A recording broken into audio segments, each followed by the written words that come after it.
Alan Leverett, Harlow Alliance Party, you're standing here in the ward of Sumners and Kingsmore. Why are you standing in this particular ward? Particularly, there's a lot of issues in this ward that we've been dealing with, and we've had a lot of public meetings in this area, and people have been very supportive of us, and we thought, well, they deserve to have a candidate. We were limited on the number of candidates we could actually put up this time, so we thought it was best that we put up in this area and give them the opportunity to put their cross against the Harlow Alliance Party. It may be no coincidence that we're standing right on the edge of Sumners, on the edge at the moment. Is your concern that this is not going to be the edge in the future? It's funny, just driving up here, there's a field right behind you, what could be the next field that they look at for housing. It's off this roundabout, could be ideal for them to pick off of here. And obviously, if it's used for recreational purposes, we're obviously looking to make sure that if it's used on a regular basis, they don't choose it and just say, oh, we're going to put housing there, like they've been doing for the 21 sites on the local plan. What should people of this ward be concerned about regarding what is called the local plan? Well, several things really. First of all, the number of houses that are going in Epping. Unfortunately, they have not had the opportunity to give any comments they might have, whether they're good or bad, in relation to the Epping local plan, because they knew nothing about it.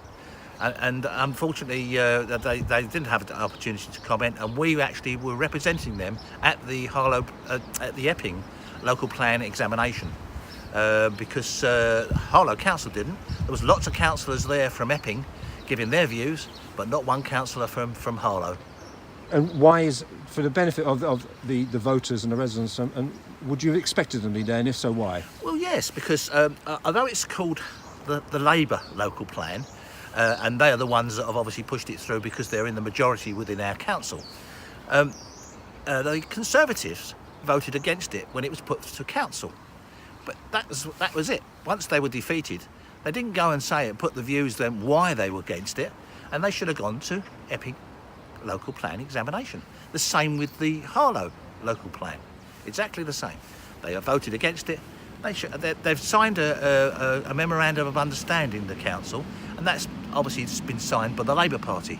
But it's to not inform the residents of what's going on is a disaster, really, as far as I'm concerned. Because it's, for people having things over the other side of their fence happening and they know nothing about it, it's terrible. So that's why we're really trying to make the council more transparent and giving information to the residents rather than just bulldozing things through.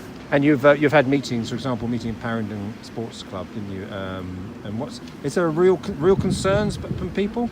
I think it's quite obvious because councillors turned up at that meeting as well. It's quite obvious there was concerns. They were concerned that we were showing the concern to those people.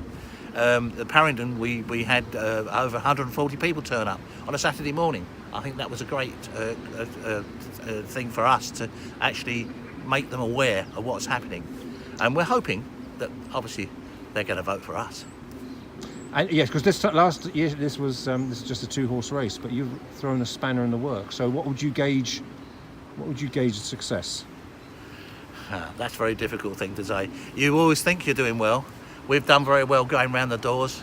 We've found a lot of other things that people are concerned with, such as obviously the roads and etc., and the state of the cycle tracks, etc., things like that, and the state of their buildings. I mean, if you go around some of the properties here, you go into the flat blocks, and you see the poor condition of the communal areas in there. They've not done anything to keep them maintained.